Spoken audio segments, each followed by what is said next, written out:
Alô, amigos e amigas, estamos iniciando o nosso Economia e Desenvolvimento desta semana. E os dias que estamos passando, então, que Deus esteja conosco. Louvado seja aquele que pode nos livrar deste mal. Vamos de imediato para o espaço conversando sobre contabilidade.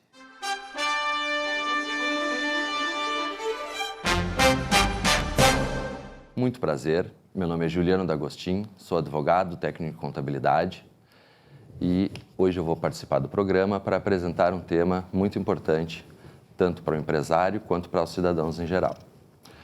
A gente vai abrir salientando a título informativo que o governo federal, sensível com a questão do coronavírus, prorrogou a data para a entrega do imposto de renda à pessoa física para o dia 30 de junho. Então, sensível com a crise que a gente vem passando em relação a essa crise sanitária, global, o governo federal foi sensível a essa situação e prorrogou até o dia 30 de junho a apresentação da declaração. Bom, a gente vai conversar hoje sobre uma pesquisa que saiu no IBGE, onde demonstra que 48,2% das empresas no Brasil encerram suas atividades em 3 anos. Agora, por que isso acontece e de que forma nós podemos resolver essa situação? A causa para esse fechamento das empresas no Brasil se dá a partir da observação que a gente tem feito junto à rotina das empresas na qual a gente atua, é uma conduta do empresário que, objetivando economia, na celebração das suas relações para a sua atividade econômica, ele esconde o custo operacional dessa atividade. De que forma se faz isso? Essa é uma conduta reprovável, praticada pelo sócio contra a sua empresa, que a gente denomina de ocultação de passivo. Então, a ocultação de passivo, ela não se dá de forma propositada. Ela se dá fruto de um erro, de um desconhecimento e de uma falta de estrutura tecnológica gerencial para as empresas brasileiras, o que não é fornecido nem pelo setor privado e nem pelo setor público. Vamos lá. Quando o empresário busca exercer a sua atividade, ele estabelece algumas estratégias, tecnologias diferenciais para poder vencer no mercado. No entanto, quando nós tratamos de relações jurídicas, a gente pensa não em risco, a gente pensa em segurança. Então, as relações jurídicas desenvolvidas, mantidas pelos empresários, elas têm que ter no seu primeiro, na sua primeira importância, o domínio dessa relação. Veja bem, o empresário não vai ganhar dinheiro com a contratação ou não de algo barato ou caro. Ele vai ganhar dinheiro, sim, com o exercício da sua atividade, onde a segurança das relações jurídicas auxiliam o empresário a explorar a sua atividade econômica sem os riscos que o arcabouço jurídico brasileiro impõe à atividade econômica. A gente tem que manter em mente que o mercado contemporâneo, a legislação contemporânea, não é mais como antigamente. E hoje há uma multidisciplinariedade de matérias que envolvem a atividade econômica e a atividade empresarial, tais como medicina, engenharia, contabilidade, administração, marketing e, obviamente, o ramo jurídico. Um exemplo para ficar claro sobre essa conduta empresarial de ocultação de passivo, a gente tem na contratação de mão de obra. Na contratação de mão de obra, é importante que o empresário, antes de verificar qual a forma mais econômica para proceder nessa contratação, saber qual mão de obra eu necessito para a minha atividade, subordinada ou sem subordinação. Reiterados casos em que o empresário necessita de uma mão de obra em que ele tenha que subordinar, institucionalizando aquela mão de obra, subordinando aquela mão de obra, fazendo obedecer às normas e às ordens patronais. No entanto, a fim de reduzir os recolhimentos dessa relação, o empresário opta pela formalização do contrato de autônomo, o que é inadequado para o colaborador que ele pretende utilizar na sua atividade. Esse custo do real relação que ele vai manter para a relação formal que ele acabou celebrando, só vai ser descoberto dentro de 3 a 4 anos, quando, na maioria das vezes, vem acompanhado de uma enxurrada de processos trabalhistas, civis e tributários, todos esses processos gerados por relações jurídicas inseguras e imprecisas e que fazem fulminar a empresa nesse período demonstrado pelo IBGE. Dessa forma, a gente pode demonstrar que o domínio da relação entre o patrão, entre o empresário e as relações que ele firma para desenvolver a sua atividade é o principal objetivo na hora de confeccionar as relações jurídicas e não a economia. Isso se dá porque o ramo do assessoramento empresarial jurídico, na área jurídica, ele se dá da porta da empresa para fora. Ele se dá na porta dos tribunais. Então, essa revolução do setor de serviços jurídicos deve se dar para que os advogados e os assessores especializados científicos passem a atuar e aplicar a sua ciência da porta da empresa para dentro, na rotina da empresa. É na rotina da empresa que a gente evita a formação do passivo judicial. É na rotina da empresa que nós fizemos relações jurídicas seguras. É na rotina da empresa que a gente verifica sobre a cláusula dos contratos são mais importantes do que o preço final do negócio. Então, o domínio é muito importante. Também existem várias possibilidades para que a gente possa minimizar e reduzir esse problema da empresa brasileira. Poderia se determinar a obrigatoriedade de a empresa ter no seu quadro de colaboradores o serviço de um profissional jurídico, um advogado ou a contratação de um escritório especializado para que todos os documentos empresariais sejam analisados, rubricados e esclarecidos para o empresário por seu advogado. De outra forma, também é possível que se condicione a uma empresa ser aberta uma capacitação desse empreendedor para que ele tenha o domínio jurídico do que ele vai passar a executar.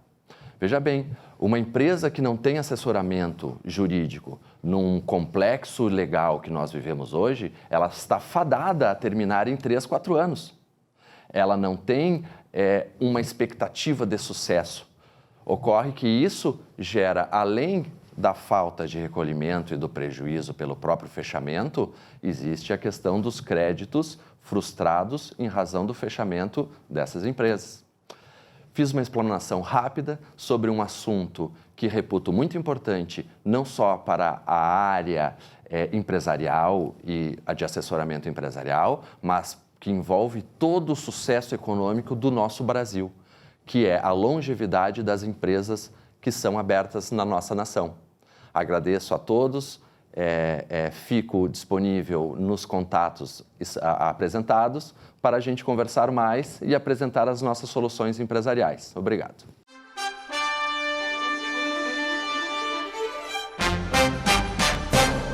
Olá! Não só a Bíblia destaca o papel fundamental do trabalho, um propósito de Deus para o homem, como grandes nomes da história o fizeram. Um ilustre socialista utópico chamado John Stuart Mill afirmou: o trabalho é uma necessária válvula de escape para as energias da sociedade. Perfeito. Sem poder trabalhar como agora, os homens perdem o substrato mental que o mantém ocupado, equilibrado e manso. Por isso que aos finais de semana crescem a violência doméstica e os suicídios. Oremos para que Deus ilumine os nossos governantes a tomarem decisões racionais e menos despóticas, que só agravam a situação antes de combater o bom combate para o qual são implementadas. Boa semana.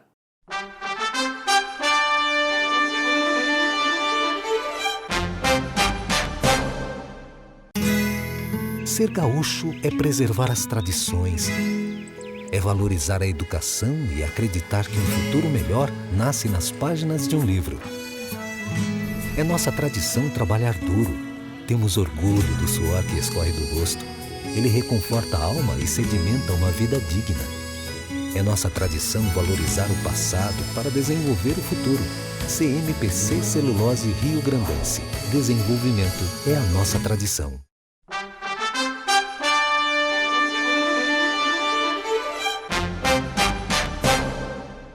A internet está cheia de piadas referentes à cansativa e interminável quarentena. Aliás, a criatividade é um dom do brasileiro.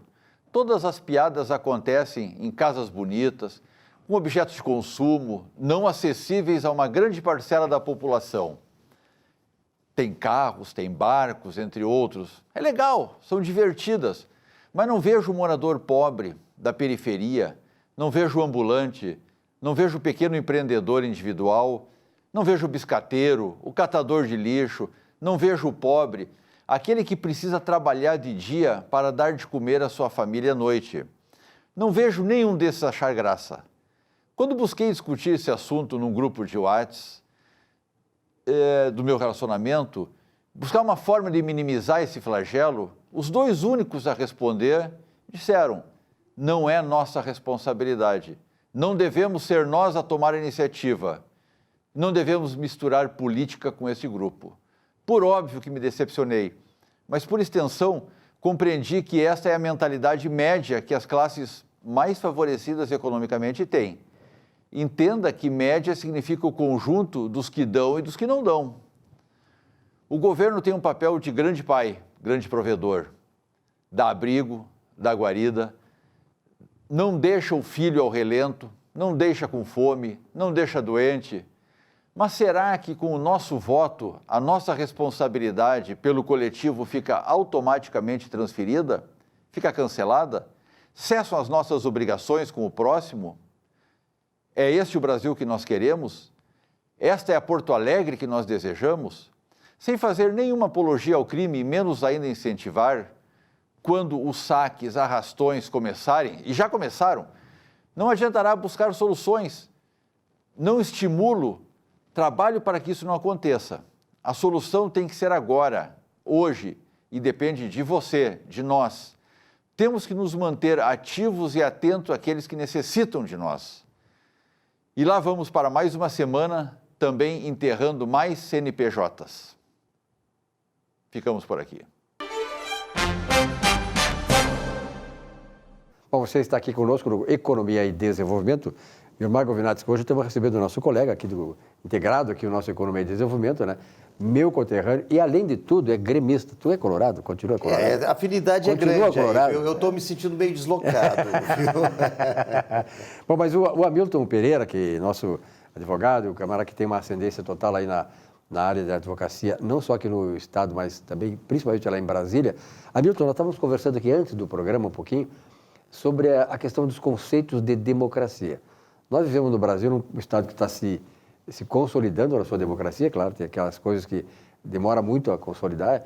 E que novo conceito é esse que tu estás estabelecendo, que tu estás tentando implantar sobre democracia? Bom, eu estava há muito tempo preocupado com esse sistema democrático que rege o mundo inteiro. A democracia vem sempre pautada naquilo ali, né? Tanto que alguma desconformidade acabou gerando aí uns sistemas mais rígidos, enfim, que não vão entrar no sistema. Mas o que nós temos hoje no Brasil? Um sistema democrático que pouco ajuda a população e muito menos o desenvolvimento do país, né? É sempre um entrave aqui, é outro ali, é um conceito pessoal aqui, um favorecimento ali. Então, esse tipo de coisa, na minha nova teoria de democracia, ela muda um pouco. Por exemplo, hoje nós temos um voto só, linear, para todos. Um valor de voto. Cada pessoa que vota é um voto. Ora, no meu novo conceito, nós valorizamos o voto. De que maneira? E até eu quero te dizer assim, se o Brasil fizer isso, vai ser o primeiro no mundo. Vai ser conceituadíssimo por isso. Pode até não dar certo, pode, mas vai ser. Mas vai dar certo. Não custa fazer a experiência. Não né? custa, não custa. Sem experiência não vai sair. Né? Então, nós não teríamos Ferrari, Lamborghini, essas coisas, se não tivesse feito isso. Então, o que nós... Então, valorização do voto. Esse é o primeiro conceito, vamos rapidamente passar por cima dele assim. O sujeito que tem primeiro grau ou é analfabeto, ele vota, tem direito. Não tem nada aqui de discriminação. Para tu ser um médico, tu tem que fazer uma faculdade de medicina. O seu advogado faz uma faculdade de advocacia. E não tem nada de discriminação. Tu não pode exercer se não tiver. Pronto. Então, é discriminação. Não é. Então, o voto, para quem não sabe ler e escrever, e para quem tem primeiro grau, 1. Ou, se quiser, faz 1 para quem é analfabeto total e 2 para quem tem o primeiro grau. Segundo grau, aumenta mais 1, 3. 3 votos. O sujeito vota e contabiliza como 3 votos. Certo? Entendeu? Claro. O sujeito que tem o terceiro grau, então aumenta mais 1 voto. Em vez de ser 3, vai ter 4 votos. Certo? E o sujeito que tem uma especialização ou um doutorado, um pós-doutorado, aumenta também mais 1. Certo? Bom, não, mas isso é discriminação. Eu vou dizer para vocês que não é discriminação. E isto é um conceito verdadeiro de democracia, dentro desses limites que eu estou te dizendo. A pessoa tem que estar preparada para a vida e para ajudar o próprio país e a família dele. Como é que ele vai fazer isso? Estudando. Como é que ele vai ter estudo? O próprio dirigente, o próprio deputado, o próprio senador vai se esforçar para que ele estude, para que ele tenha cultura e que o voto dele... E ele próprio também. E que ele... Tem que despertar ele eu vou próprio. eu vou chegar nele. Mas o deputado e o senador e o vereador vão querer que o eleitor dele tenha um voto valendo 5 e não um voto valendo 1.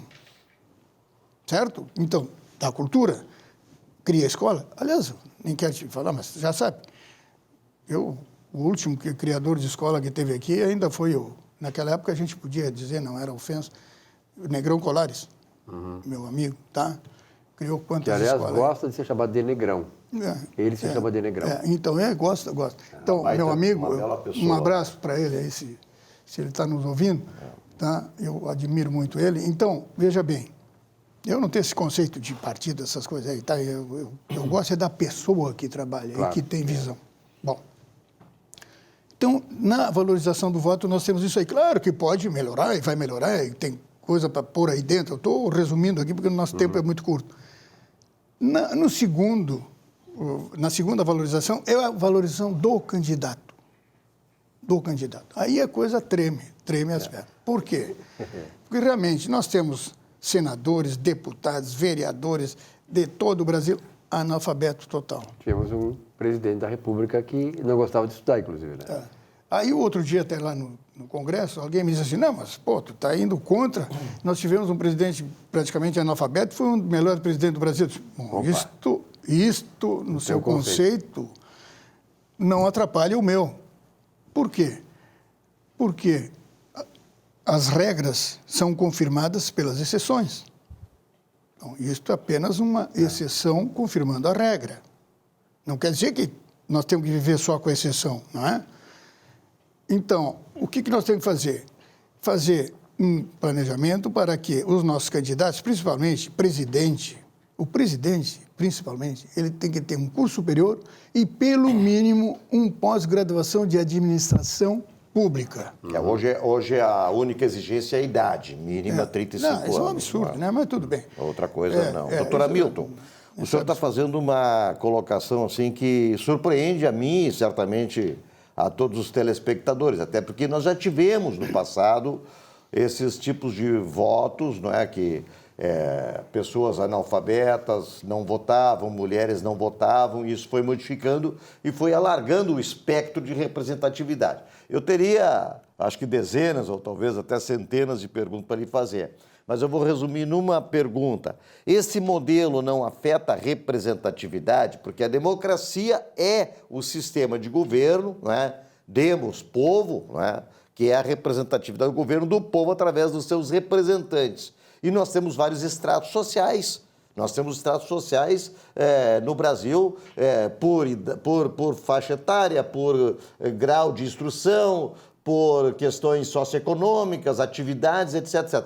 Esse sistema não afeta a representatividade, porque a gente sabe muito bem que cada voto, não importa se a pessoa é isto ou aquilo, vale o mesmo peso de qualquer outro voto. Nisso aí o senhor está correto, e a gente até fala muito isso. Mas a representatividade da democracia, vou resumir nessa pergunta, não fica afetada? Pois é, eu pensei muito nisso e cheguei à conclusão de que não. Porque a pessoa que está lá nos representando, ela é povo.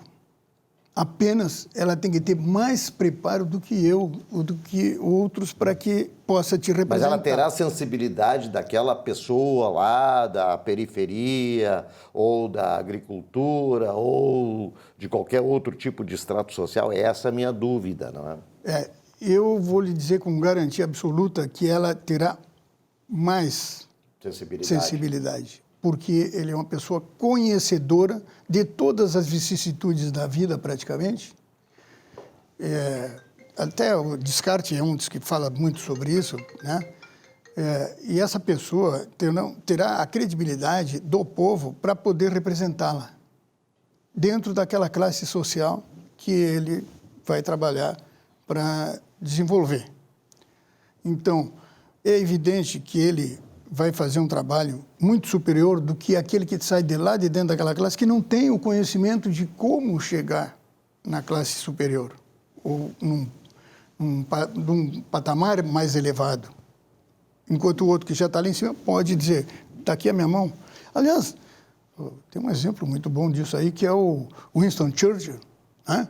O filho do outro, o pai dele era um dos grandes da coroa britânica, estava sendo afogado, né? E um pobre coitado lá, um lavrador, tirou o menino da água, né? E aí o pai desse menino, do Winston Churchill, deu para o filho que era o Winston Churchill, deu para o filho do lavrador a condição para que ele estudasse nas mesmas escolas que o Winston Churchill, que era filho dele, ia estudar, em agradecimento por o que o lavrador fez pelo filho dele. Esse filho do lavrador foi quem inventou a penicilina e que salvou a vida do Winston Churchill depois. Fleming, tá? Então, viu? Nada como conhecimento. Então, o que eu estou lhe dizendo é que essa representatividade vem da pessoa que quer ajudar, que quer fazer pelos outros. Por isso, ele tem que estar preparado para isso. Porque não é só querer fazer, tá? Então, o lavrador ficou lá, mas o Fleming está até hoje conhecido por quê? Foi um descobridor, foi um pesquisador, um cientista. Um dos maiores cientistas que tivemos. Então, eu resumo o que eu penso dessa forma. Hamilton, na verdade, esse teu conceito é completamente inovador, inédito, revolucionário até, né? Sim, sem dúvida. E nós temos muitos espaços aqui, tu sabe que tu é do integrante do programa agora, para nas próximas programações, detalhar mais isso aí. Eu tenho certeza que isso vai causar um grande impacto na sociedade, não tenho a menor dúvida disso. Com certeza. Rápido intervalo, nossa economia e desenvolvimento volta já já.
Nesse espaço do Economia e Desenvolvimento, Vilmar, estamos recebendo o nosso parceiro aqui, comentarista. Dr. Marcos Dias Ferreira. Marcos Dias Ferreira. Doutor Marcos, prazer em tê-lo aqui agora para uma entrevista. Satisfação nossa, Silvio, sempre. O tema hoje é um tema importantíssimo, que é a espiritualidade e a cura. A Universidade de Harvard já desenvolve isso há muito tempo, há mais de 20 anos, exatamente uma cadeira que trata dessa questão. Qual é a relação que o senhor coloca a espiritualidade, né, e a cura? Na verdade, Silvio, é uma temática que vem crescendo cada vez mais no ensino médico, inclusive, e quando a gente faz uma revisão histórica disso, lá pelo início dos anos 2000, nós tínhamos aproximadamente 30% das universidades, na verdade nem 30%, menos de 30%, aproximadamente 30 universidades americanas, né, tinham uma cadeira com ensino ou pesquisa de espiritualidade em relação à saúde, né? O que a fé, o que efetivamente a pessoa ter uma crença em algo superior, né, desenvolver alguma espiritualidade, o quanto isso pode impactar na sua saúde. E dentro desse conceito, quando a gente pensa que só 30 faculdades americanas tinham essa cadeira no início dos anos 2000, de 160, dava mais ou menos 20%, hoje nós temos 95% das faculdades americanas com esse tipo de pesquisa ou ensino de espiritualidade e saúde. Na Inglaterra, isso chega a 60% das faculdades. E no Brasil, nós estamos chegando agora a 10% das faculdades com esse nível de pesquisa ou de ensino, né? O Martin Seligman, que foi o criador da psicologia positiva, e naturalmente ele teve como fonte a questão ele cita ali a própria Bíblia, né? Ou seja, que a pessoa que ela acredita que existe Deus, que existe um ser superior, como o senhor pensou aí, ela tem um propósito na vida. Então ele diz assim, que toda pessoa sem um propósito, sem saber para que ela está aqui para um propósito, ela é frágil a doenças. E aquela outra pessoa que acredita nisso, que ela tem um propósito na vida, ela se torna fortalecida nisso. E ela vence porque ela estabelece pensamentos positivos para viver. Isso vem corroborar, na verdade, isso acaba corroborando com pesquisas que já demonstravam que o aspecto da depressão, por exemplo, ou da perda de propósito também na vida, Silvio, seria um fator já classicamente estudado e associado ao maior risco da ocorrência de doenças, em especial o desenvolvimento de câncer. Então, nós precisamos, de fato, entender também o poder, né, da realização ou da ideação de um propósito em vida para que a pessoa possa, talvez, ter impactos no sentido de melhora do seu sistema imunológico. E hoje, cada vez mais, quando a gente estuda a questão do câncer, nós estamos falando, Vilmar, de uma questão de desequilíbrio imunológico, né? As imunoterapias, cada vez mais, tomam um papel importante dentro da abordagem do tratamento do câncer. E isso vem a reforçar cada vez mais o aspecto justamente de que nós precisamos trabalhar o senso de positividade, o senso de propósito, e a fé é um dos grandes instrumentos para isso, com certeza. Doutor Marcos, a Bíblia, principalmente o Novo Testamento, o cristianismo, fala muito daquelas doenças, os milagres de Cristo, curar pessoas com chagas, com situações assim bastante terminais já até, não é? Cegos, levanta-te e anda, não é? O paralítico, enfim, né? Isto aí, na verdade, nós estamos fazendo um círculo, então, a retomada desta coisa bem antiga, não é, do tempo de Jesus Cristo, que trazia para as pessoas esse otimismo, essa espiritualidade positiva no sentido de poder reagir. Dentro desse processo, claro, a cabeça funciona como regulador, como o computador de todo o organismo. Mas existe o quê? Um processo eletroquímico que faz com que as defesas, as próprias reações do organismo também produzam antídotos contra esses males, essas patologias? Eu acho que essa é justamente a fronteira que tem se buscado chegar através dos estudos, Vilmar, que procuram entender melhor a relação entre a fé e o processo de cura. Quando nós imaginamos que Galileu Galilei, que é o pai da ciência moderna, né, começou a desenvolver boa parte do método científico lá nos anos de 1600, e muito do que ele dizia, e ele era um homem de fé também, né, apesar de ter sido condenado pela igreja, ele não foi para a fogueira, quem foi para a fogueira foi Giordano Bruno, né, isso é importante entender, mas ele foi de fato condenado pela Santa Inquisição naquele período porque no entendimento de alguns párocos, né, de alguns padres da época, bispos, ele vinha negando algumas teses da igreja, né, por heresia. Mas, de fato, ele desenvolveu as bases do método científico, né, basicamente em cima do empirismo, né, da observação, e em cima justamente dessa filosofia, não, mas desse método é que se busca, de fato, hoje, com o aprimoramento das tecnologias científicas, inclusive pesadamente se usando a bioestatística e o método científico mais moderno, é que se busca o entendimento do efeito do processo de desenvolvimento da fé no processo, né, na reabilitação, no healing, que a gente chama que é o processo de cura. E para isso são desenhados estudos, Vilmar. Então, dentro desses estudos, por exemplo, nós temos alguns clássicos, por exemplo, que falam dos pacientes em unidade coronariana. Então, os pacientes que desenvolvem cardiopatias e que necessitam unidade coronariana para o seu restabelecimento, né, ficar internados sob cuidados intensivos, já se sabe, né, que pacientes que têm o desenvolvimento da sua espiritualidade um pouquinho mais avançado, né, no sentido de prática de oração, né, não só por si mesmo, mas também por outras pessoas, isso acaba reduzindo a taxa de complicações desses pacientes. Então, e isso foi analisado cientificamente, né? Na verdade, nós estamos assim recuperando, restaurando, né, do ponto de vista do nosso pensamento, aquilo que é a dimensão do ser humano também, que nós não somos apenas matéria, nós somos espírito. Doutor, muito obrigado pela sua presença aqui. Satisfação nossa. Vamos conversar mais vezes, né, Vilmar? Porque isso é um tema interessantíssimo, né? Porque vai ajudar muitas pessoas a desenvolverem também essa fortaleza que o espírito nos dá para também nós nos preservarmos biológica e fisicamente. Muito bem, Nardon Nazi, auditores e consultores, trazendo resultados positivos a seus clientes, vejam bem, há mais de 50 anos. A IES Manutenção Predial executa serviços preventivos, corretivos e de emergência em prédios residenciais e comerciais, com fornecimento e instalação de equipamentos em geral. Faça contato e um contrato lá com a IES Manutenção Predial. Está aí o telefone para vocês, 3276-3945. Bom, tu é cachorreiro, né? Tem gato, cachorro? Cachorro? Só, adoro esses animais, e principalmente cachorro. Eu tenho muita identificação, acho que eu tenho o meu lado meio canino, sabe? Todo mundo tem um pouco. Nós estamos recebendo aqui a Maíra Barcelos Severo, Maíra veterinária lá da Ponto do Cão. Maíra, prazer em tê-la aqui no programa, né? Prazer também. Justamente numa época, né, Maíra, em que nós que somos, né, dos pets, né, que adoramos nosso cachorro, nossos gatos, a gente sente amor porque recebe o amor, recebe o afeto dos animais. E essa é uma época do ano muito ingrata para muitos animais que muitas vezes não recebem esse tratamento, né? As pessoas recebem, gostam de receber o afeto, o carinho do animal, né? Seja gato ou seja o cachorro, né? O gato menos, que o gato tem aquelas suas peculiaridades, mas o cachorro, sobretudo. E elas não devolvem isso para o animal, né, Maíra? É muito comum essa época do ano o abandono, né? E às vezes são bichinhos criados há muito tempo, né? Não se sabe por que existe tanto abandono nessa época, mas eu acho que também, né, vão viajar, não sabem onde deixar, sendo que hoje a gente tem muita hospedagem, lares temporários, às vezes, quando a pessoa não quer mais o bichinho, né, a pessoa se dispõe a pelo menos pagar um valor ilusório, pagar a ração, mas infelizmente a gente tem muito abandono nessa época, né.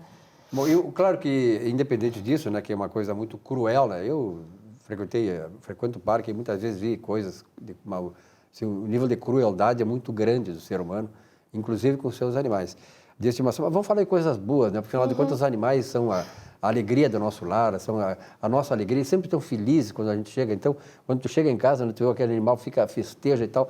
É tão bom, né, ter esse sentimento, né? O animal transmite isso pra gente, sobretudo, né, Maíra? Com certeza, eles são muito afetuosos e hoje eles têm, e já se faz bastante estudo, que eles têm bastante sentimentos, né? Assim, o amor que é dado é retribuído. E tanto o gato, hoje o gato já é quase um cão, eu digo, né? Eles têm comportamentos muito semelhantes já, né? Pelo carinho, atenção, enfim. Aqui se dá essa transmutação do caráter, digamos assim, da personalidade do gato, porque o gato, eu tive gato e cachorro, então eu tinha 2 gatos, eu acompanhei com meus cachorros, sempre foram tratados lá na Ponta do Cão. Mas o gato, tinha 2 gatinhos e um cachorro, o Thor, que é um Dachau. E eles preparavam uma cilada para o cachorro, eles ficavam no cantinho Quando o cachorro passava, eles se atiravam no cachorro e saíam correndo. Sim. Eu tive que dar os gatos, porque não dava, eles brigavam o e dormiam instinto juntos. de caça, e depois né? dormiam juntos. Né? O instinto de caça do gato é muito mais apurado que do cão, né? Enfim, na vida selvagem. E eles, mas hoje já se sabe, os gatos já têm comportamentos muito iguais ao do cão e até quando criados juntos, eles se tornam meio cães, né? Então, é muito comum isso acontecer, né? Nós que somos do interior, né, Silvio Lopes? A Maíra, tu é da onde, Maíra? Eu sou de Porto Alegre. Porto Alegre. Naquela época, gato e cachorro não se misturavam, eles viviam independentes. Aliás, os felinos sempre são mais independentes do que os caninos, né? Agora, hoje nós temos um comportamento bem diferente. Hoje o gato convive dentro de casa com o cachorro de igual para igual, não é? É bem interessante isso. E até a própria afetuosidade do gato também com as pessoas tem um comportamento. Agora, o cachorro, em relação ao cachorro, Maíra, tá? O que te leva assim, a pensar, por exemplo, que o cachorro tem tanta intimidade, conhece tanto a pessoa, até o passo da pessoa, até o comportamento, como disse o Silvio, a pessoa chega em casa, se a pessoa chega triste, ele tem uma reação. Sim. Se a pessoa chega alegre, porque aconteceu uma coisa legal naquele dia, ele tem outra reação. O que te pensa pensar que existe? Na realidade, o olfato canino é muito apurado, né? É muito apurado, né? Então, assim, a gente, quando está alegre, a gente libera substâncias, feromônios, que fazem ele identificar se a pessoa está satisfeita ou não, se está feliz ou está triste, enfim. E o próprio chorar humano, né? É algo que o cão já chora. Hoje vocês já viram, tem vários cães que eles lacrimejam, né?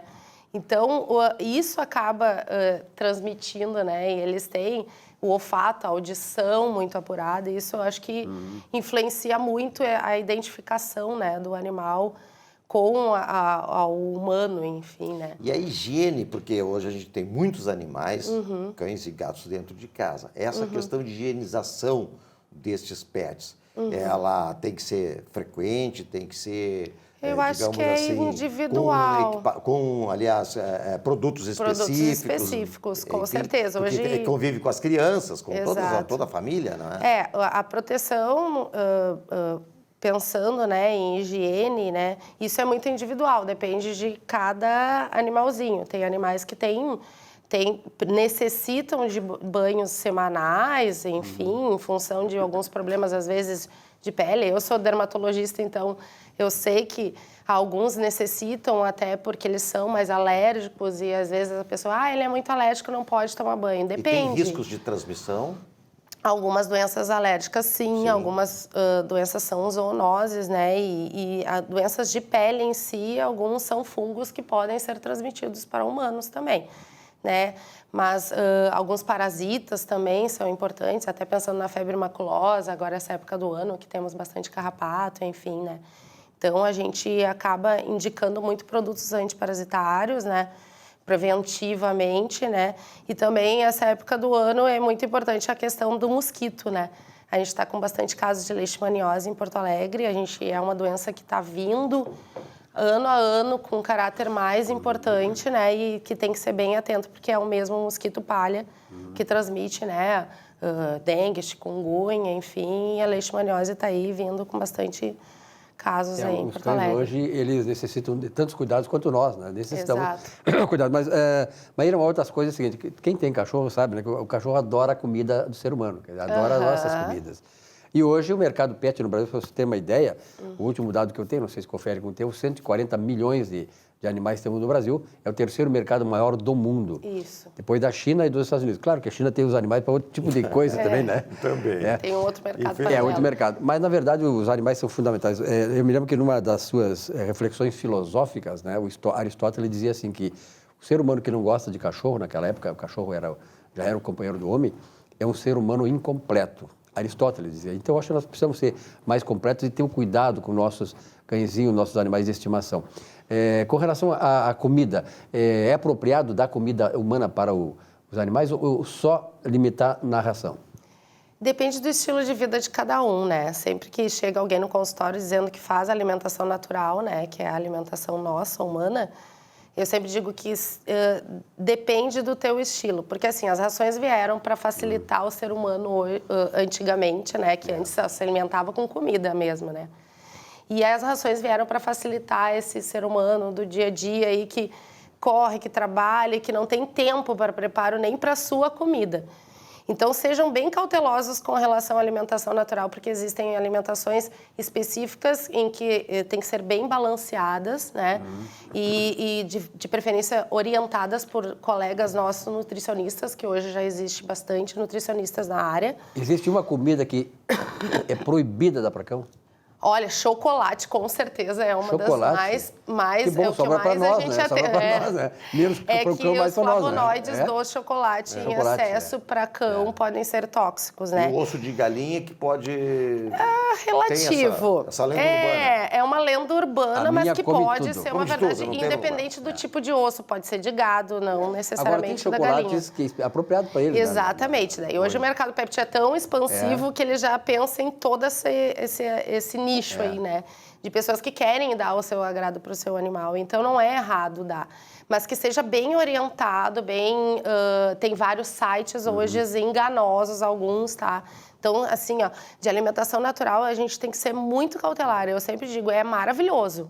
Não é errado dar alimento, tanto é que não é errado a gente comer, né? Só que tem que ser bem balanceado, às vezes eles precisam de outros, porque as rações elas têm já os premix de vitaminas, minerais e tudo, que já está prontinho pela quantidade, tudo que a gente dá diário ali, que toda ração já é estudado isso, né? A alimentação natural já é um pouquinho diferente, porque tu não tem uma quantidade específica, ela é muito individual, então tem que ser bem feita, né? Então, alguns animais começam a ter déficits nutricionais em algumas áreas, tipo vitamina, minerais, que acaba a gente chegando, atendendo alguns casos até... teve uma cadelinha que veio a óbito em função do hipoparatiroidismo por baixa de cálcio na alimentação. Então, existe muita cautela, então tem que ser bem estudado, tem que ser bem orientado, porque não é bem assim. Todos os alimentos são permitidos, não Essas existe coisas que tu falasse aí, a internet, né, enfim, ela serve para muitas coisas boas e também muitas coisas enganosas, né? Então, eu acho que, nesse caso, né, Vilmar, consulte lá a sua veterinária, lá no Ponto do Cão, por exemplo. O Ponto do Cão está ali agora na Oscar Pereira, Oscar Pereira, 284. Na subida ali do Ponto do Cão. Vá no seu veterinário preferido, na sua pet, e converse, como a gente está fazendo com a Maíra aqui. Aliás, trouxemos a Maíra exatamente por isso, né?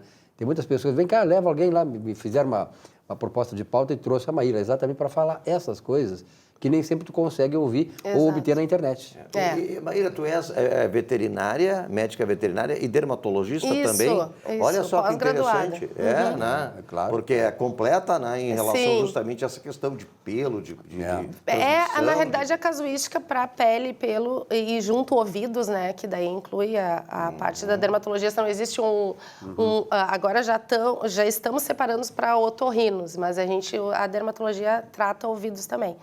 Então, é uma casuística bem alta, né? Então, sempre é visível a questão do pelo, né? E pele, que é onde o cãozinho a gente toca, né? A gente faz muito carinho em cão, então a gente visualiza. Já disse um ex-ministro nosso, que cachorro também é gente, né? E hoje, graças a Deus, a veterinária ampliou muito o seu leque, então temos especialidades de vários tipos, né? Então, psicologia animal. Exatamente, também.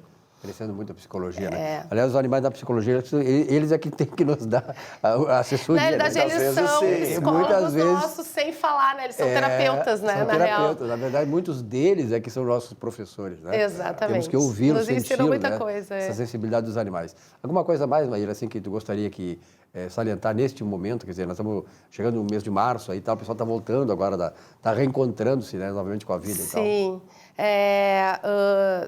Na realidade, eu gostaria de deixar um alerta aí, voltando à questão da leishmaniose, que a gente tem que cuidar. Muitas vezes passa desapercebido, ela é uma zoonose que não tem um sintoma claro. Às vezes, quando chega para a gente, já está no final. Então, muitas vezes o cão é assintomático, né? Então, procure o seu veterinário, se sentir que o seu animal está perdendo peso, perdendo pelo, às vezes. Sintomas. Sintomas são assim, a perda de peso com o animal comendo. apatia, às vezes, alguns têm, outros não. Perda de pelo também. Perda de pelo, geralmente periocular, crescimento de unhas excessivos, linfonodos aumentados. Então, quando já chega num estágio assim, já está bem avançado, mas temos já exames previamente. Então, se está suspeitando de algum desses sintomas, vá no seu veterinário, peça exames específicos, que a gente já tem uma gama aí. E cuide bem do seu bichinho, porque vale a pena, né? Tem uma pergunta que eu não quero calar, como se diz. Sim. Que é a seguinte: tem muitas pessoas, a gente conhece muitas, que tem seu cão, claro, o cão, ele dura aí 15, 16 anos e tanto, né? Uns conseguem passar um pouco essa barreira e tal. Qual é a sugestão que tu dás para as pessoas que amam um cachorro, amam o seu gatinho e tal, e elas perdem de repente? Tem muitas pessoas que logo eles adquirem outro e outras nem querem mais saber de animal. Qual é a tua orientação? É doloroso, né? É doloroso a perda, Nossa, né? é muito difícil. Na realidade, a orientação é assim, ó, nunca a gente vai conseguir substituir um cão amado, tá? Mas o que a gente consegue é amenizar, porque todo cão, ele sempre consegue transmitir muito amor, né? Então, a gente às vezes está chegando triste, eles estão lá abanando, a gente saiu de casa brabo com eles, porque eles fizeram alguma coisa, mas a gente volta, eles estão felizes, né? Porque a gente voltou. Então, assim, ó, é sempre muito amor, né? E com certeza, toda vez que a gente der amor, a gente vai ser retribuído de amor. Então, assim, ó, não existe substitutivo de cão, mas existe uma amenização de dor, né? Com outro cãozinho, outro bichinho, enfim, pode ser gato. E mais dúvidas, né? Consulte a sua veterinária, lá o Ponto do Cão, aqui com a Maíra também. Maíra, muito obrigado pela tua presença aqui. Eu tenho certeza, né, Vilmar, que muitas pessoas que estão nos assistindo, tem o seu gato, seu cão, os dois, né? Tiraram muitos proveitos, né, dessa nossa conversa, porque nós também que gostamos de animais, nós somos animais também, nós somos animais racionais. E por isso que sermos racionais nos conduz a ter essas obrigações com os cãezinhos que dependem integralmente de nós. Obrigado, Maíra. Obrigada. Um rápido intervalo, já voltamos com o nosso Economia e Desenvolvimento. Até já.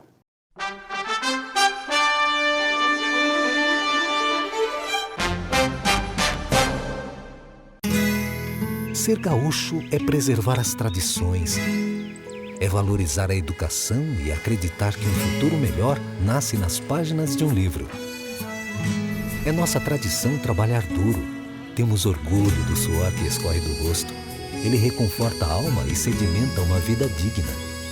É nossa tradição valorizar o passado para desenvolver o futuro. CMPC Celulose Rio Grandense. Desenvolvimento é a nossa tradição.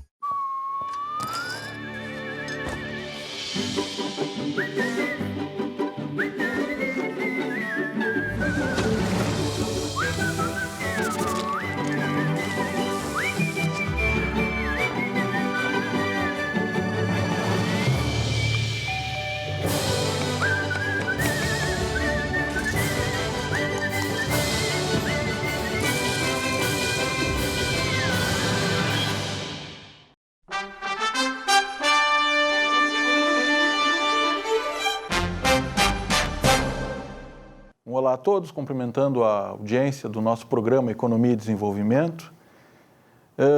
Meus amigos, nós estamos vivendo um bombardeio de informações.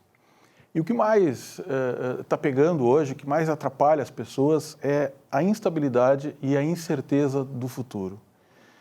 Eu quero dizer que é importante manter a serenidade, manter o equilíbrio emocional, manter a saúde do corpo. E também a questão de procurar se conectar com as boas energias, porque o clima está muito pesado, a energia pelas ruas, pelas casas, está muito densa. Tudo oriundo dessa instabilidade, dessa incerteza e falta de perspectiva de trabalho para muita gente. Nós ficamos naquela situação, ou ficamos em casa e nos preservamos, e ao mesmo tempo, como é que vamos sobreviver, ou vamos para a rua trabalhar e quanto estamos nos arriscando. E isso realmente é que está matando muito o povo brasileiro. Quero dizer que essa crise não é uma crise individual, ou seja, não é uma situação de um setor específico, mas pegou todo mundo. Essas soluções elas terão que então aparecer, então cabe agora realmente negociar o que todo mundo está fazendo, né? Procurar sobreviver, estudar o que o governo está trazendo de alternativas para poder manter o negócio vivo. E isso é uma coisa importante, nem pensar em fechar a empresa mantenham o negócio, porque toda crise passa e depois a gente acaba sobrevivendo com novas alternativas, novas ideias, e a crise também é um período de oportunidades. Mas só sobreviver nesse período já é uma grande coisa. Eu já me posicionei com relação ao confinamento. Eu defendo que devemos voltar a trabalhar, o comércio deve voltar a abrir, e as pessoas que são do grupo de risco, sim, devem ser preservadas, mas também nós, trabalhando, devemos continuar. A exemplo do pessoal do supermercado, do pessoal da farmácia, do pessoal das ferragens, todo mundo que está aí trabalhando deve se preservar, mantendo a distância, utilizando o álcool gel. Se não precisar fazer a reunião presencial, não faz por Skype, faz por Zoom. Né? Também é importante fazer esses cursos online que estão bombardeando aí, que é interessante para manter a cabeça ocupada. E de novo, né? Quem é grupo de risco deve se isolar. Eu, por exemplo, tenho a minha mãe, que é um grupo de risco, já faz um tempo que eu não vou lá na casa dela. Vou no portão, muitas vezes dou um oi para ela de longe, mas eu não posso ser egoísta, né, e prejudicar a saúde dela. Então, a gente tem que realmente preservar os grupos de risco. Eu também quero fazer aqui uma ressalva, porque assim como cada um de nós, empresários, empreendedores, estamos dando a nossa parte, acredito que o governo estadual e os governos municipais, na mesma velocidade que fizeram esses decretos, fechando tudo, devam também começar a pensar, se é que já não estão pensando, senhores governadores e prefeitos, a diminuir as alíquotas. Dia 10 agora, nós temos o vencimento do ICM. Quem vai pagar o ICM? Eu fico pensando assim, qual o empresário hoje que vai manter o seu ICM em dia? Então, talvez seja o momento de nós aproveitarmos a questão do Covid-19 e diminuirmos essas alíquotas, diminuirmos o ICMS, diminuirmos também as questões do imposto sobre serviço nos municípios para dar uma mão para ajudar os empreendedores. E sem falar, logicamente, no IPVA, que dia 30 agora é o grande deadline. Então, senhores governadores, senhores prefeitos, escutem esse clamor da população.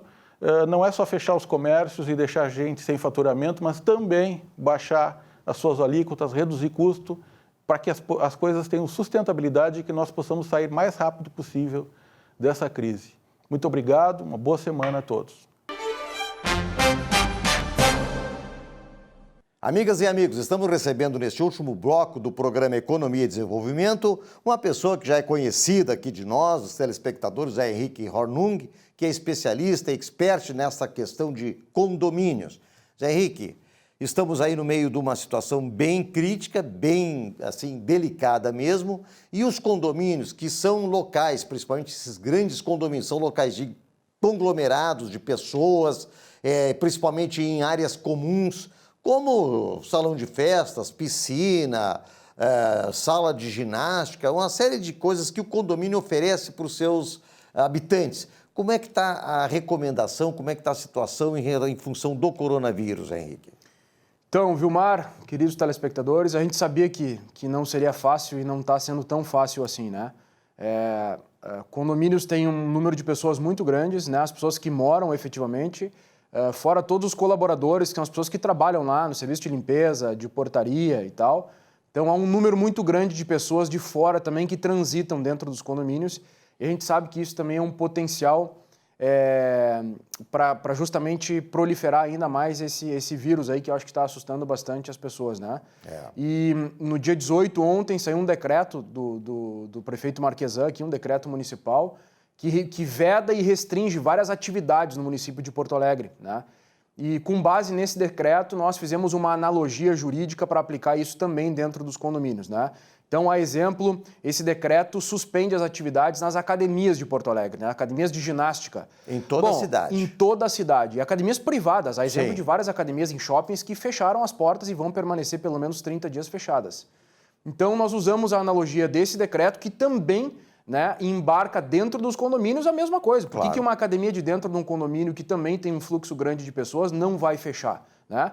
E acho que a grande questão aqui há um bem jurídico tutelado que sustenta, digamos assim, a campanha de prevenção a esse negócio, que qual é a vida, Vilmar? Vida. E assim, não há nenhum interesse individual que se sobrepõe à vida. Então, assim, as pessoas têm que entender que é uma situação esporádica, ninguém quer. Eu sei que é difícil, né, a gente perder as nossas conveniências, né? Deixar de ir a lugares, deixar de ir a teatros. Praticamente está perdendo o direito de ir e vir, né? Mas vamos lá, mas talvez eu perca a vida, né? Se eu não abrir mão agora do meu direito de ir e vir, ali na frente eu posso, inclusive, perder a vida. E isso eu acho que pode ser pior, né? Na minha opinião, eu amo a minha vida, eu acho que é bem pior. Então eu também vou fazer um esforço. Hoje estou aqui, né, cumprindo a minha função social também, emitindo a minha opinião, sou um formador de opinião nesse segmento. Então também vim cumprir a minha missão aqui, a minha função social, e assim, recebemos uma certa resistência de alguns moradores, né? Sim. Pô, mas vamos fechar salões de festa? Sim, vamos fechar. Isso é atribuição do síndico, eu tenho que garantir a ordem dentro dos condomínios. Então assim, vamos fechar sim. Ontem também nós publicamos na internet um posicionamento oficial, né? Esse posicionamento oficial é, sim, vamos interditar todas as áreas comuns de uso coletivo e fechadas. Sim. Bom, aquela quadrinha de esportes lá, que daqui um pouco os pais vão com o filho de tarde, que não tem ninguém até para tirar um pouco as pessoas de dentro de casa, olha, a gente entende o seguinte, se isso for usado com um certo bom senso e que não prejudique os demais, a gente acha que não tem problema.